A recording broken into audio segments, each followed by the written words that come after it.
Alhamdulillah, wassalatu wassalamu ala moulana rasulillahi wa ali wa sahbihi. Monsieur le Président Denis Sassou Nguesso, Président de la République du Congo, Monsieur le Président Paul Kagame, Président en exercice de l'Union africaine, Excellences, Messieurs les chefs d'État et de gouvernement, Monsieur le Président de la Commission de l'Union africaine, Mesdames et Messieurs. Je souhaiterais en premier lieu remercier notre auguste hôte, le Président de la République du Congo, Son Excellence Denis Sassou Nguesso, de nous avoir réunis ici au cœur de l'Afrique centrale autour d'un grand projet. Un projet fédérateur qui ouvre de belles perspectives pour le bassin du Congo, pour la région et pour notre continent. Excellences, Mesdames et Messieurs, l'Afrique s'est engagée dans la voie de la transformation de manière irréversible. Elle s'affirme chaque jour et elle se projette dans l'avenir avec confiance et sérénité. Mais, nous ne l'ignorons pas, les défis sont nombreux. Et le plus important aujourd'hui est sans doute d'associer le nécessaire développement de notre continent à un éveil des consciences écologiques. Notre réunion aujourd'hui sonne comme une urgence pour tous. Elle est capitale pour notre continent. Elle l'est également pour l'humanité tout entière, car elle est l'expression d'une prise de conscience collective des effets dévastateurs du réchauffement climatique pour la planète. Nous avons une responsabilité collective, la préservation de la biodiversité africaine. L'appauvrissement de ce patrimoine qui nous est commun engendre de lourdes conséquences sur la vie quotidienne des populations et nuit au développement socio-économique des communautés qui en dépendent. Au centre de cette préoccupation se trouve le bassin du Congo. Au niveau mondial, il est le second réservoir de carbone et le deuxième plus grand bassin fluvial, constituant ainsi une des plus grandes zones forestières et abritant plus de la moitié des espèces animales du continent. Il est par conséquent un régulateur de climat de la planète et fait de l'Afrique le deuxième poumon du monde. C'est ici et maintenant que se dessine l'avenir de ce patrimoine vital.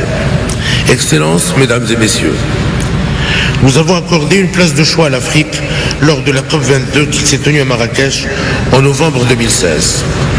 Afin de conforter cette priorité, j'ai tenu à réunir en marge de la COP22 le premier sommet africain de l'action placé sous le sceau de la coémergence de l'Afrique. Soucieux de donner une orientation opérationnelle aux travaux du sommet, nous avons créé 3 commissions sous-régionales. La commission du Sahel, présidée par la République du Niger. La commission des États insulaires, présidée par la République des Seychelles. Et la commission du bassin du Congo, présidée par la République du Congo. Grâce au leadership du président Denis Sassou Nguesso, cette dernière commission a enregistré des progrès tangibles pour que se transforme en opportunité les défis climatiques que connaît la région. Plusieurs étapes ont été franchies depuis le sommet africain de l'opportunité à Oyo, les défis climatiques que connaît la région. En 2017, le Fonds bleu a été lancé.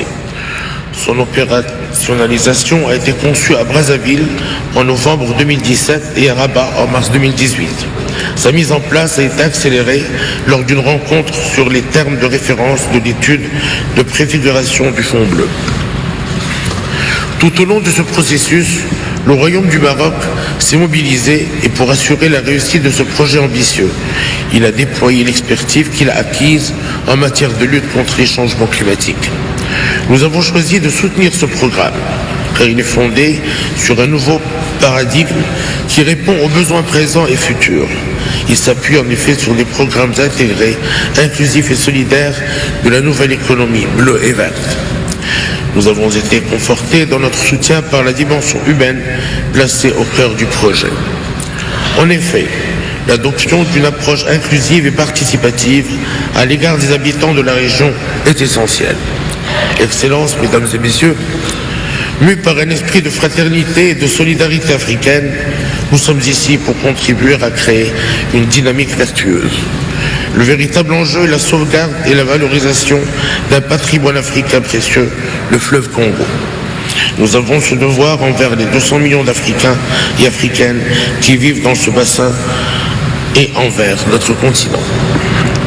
La mise en place du Fonds bleu doit s'accompagner de la mobilisation de tous les acteurs économiques et de la société civile pour que s'engagent des actions concrètes d'atténuation et d'adaptation et que soit garantie l'émergence d'un mode résilient de développement.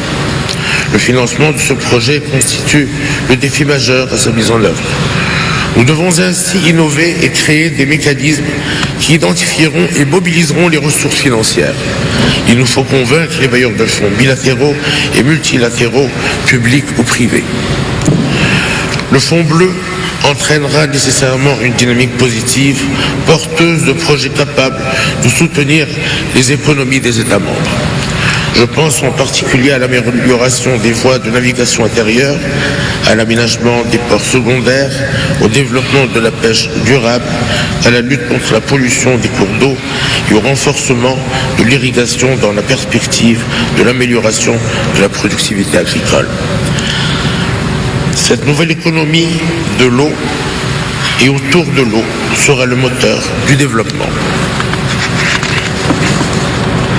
Excellences, Mesdames et Messieurs, au-delà des conséquences induites par les changements climatiques, les pénuries alimentaires et les baisses des réserves en eau risquent d'entraîner d'importantes migrations de population, de fragiliser les États et de favoriser la précarité. Comment admettre en effet que dans un continent qui dispose de plus de 5 000 milliards de mètres cubes d'eau dans ses nappes phréatiques, 320 millions d'Africains et d'Africaines n'ont pas accès à l'eau potable? Ce constat probant est d'autant plus alarmant que si nous n'agissons pas dans les années à venir, le changement climatique conduira à une dégradation des terres et à une raréfaction des ressources en eau. Les 25 000 km² de voies navigables risquent alors l'ensablement et la pollution. Une mobilisation collective est capitale et ce sommet démontre qu'elle est possible. Excellences, Mesdames et Messieurs, relever le défi de la mise en valeur du bassin du fleuve du Congo, c'est créer une dynamique coopérative en faveur du développement durable, non seulement à l'échelle des pays riverains, mais également dans l'ensemble du continent. Si nous souhaitons protéger les deux poumons de la planète, ce défi doit devenir une ambition collective portée par l'Afrique et par le monde. Les ressources naturelles et écologiques de notre continent en font l'un des plus importants acteurs du monde. Et ces immenses bassins et fleuves recèlent d'une richesse inestimable, l'or bleu, l'eau. Devenue denrée rare, l'eau est l'objet de nombreuses convoitises. Soyons conscients de nos richesses, de notre capacité à innover et conjuguons nos énergies et notre courage. Non seulement nous relèverons l'ensemble des défis, mais nous ferons également la démonstration que des pays unis par un même rêve, une même vision, savent agir et se transcender pour qu'émerge un continent unifié, fier de ses identités et de ses racines, marchant vers le progrès. Excellences, Mesdames et Messieurs, dans notre construction de l'Afrique de demain, la préservation de l'environnement est la base de la coémergence de l'Afrique, le socle sur lequel sera bâtie la croissance économique inclusive du continent. Nous devons nous atteler ensemble à prendre en compte le réchauffement climatique, ses risques, et à transformer nos économies sur la base du développement durable. Notre présence ici aujourd'hui témoigne de notre détermination à placer ces questions au plus haut de nos préoccupations et de notre action. Nous sommes résolus à mettre en œuvre des initiatives concrètes susceptibles de préserver les droits des générations à venir. Le Royaume du Maroc œuvrera sans relâche et avec détermination pour la concrétisation des grands projets structurants de notre continent. Le défi écologique ne doit plus être perçu comme une menace, mais comme une priorité. C'est le sens de notre engagement commun aujourd'hui, un engagement placé sous les principes de la responsabilité partagée et de la solidarité panafricaine. Je vous remercie. Assalamu alaikum wa rahmatullahi wa barakatuh.